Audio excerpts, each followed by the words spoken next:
Buongiorno e ben ritrovati con l'informazione flash di New Sicilia. I principali titoli della mattina: litiga con la sorella che lo stava ospitando in casa sua e lui dà fuoco all'abitazione.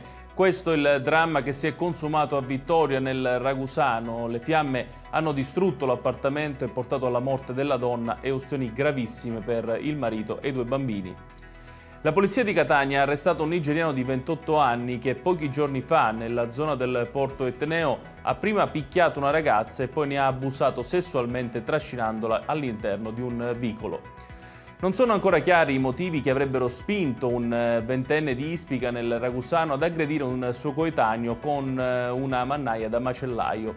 Fortunatamente la vittima non avrebbe riportato ferite gravissime. L'aggressore è stato denunciato dai carabinieri. La Cassazione ha annullato la sentenza di assoluzione della Corte d'Appello di Palermo nel processo sulla morte di 39 operai deceduti a causa dell'inalazione di fibre di amianto durante il loro lavoro nello stabilimento Fincantieri di Palermo.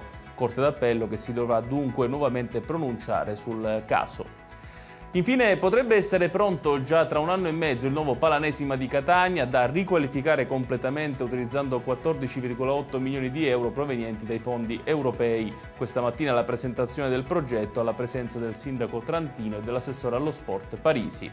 Ed è tutto per questa edizione. Tutti i dettagli su queste notizie li trovate come sempre sul nostro sito www.newsicilia.it. Grazie per averci seguiti, arrivederci.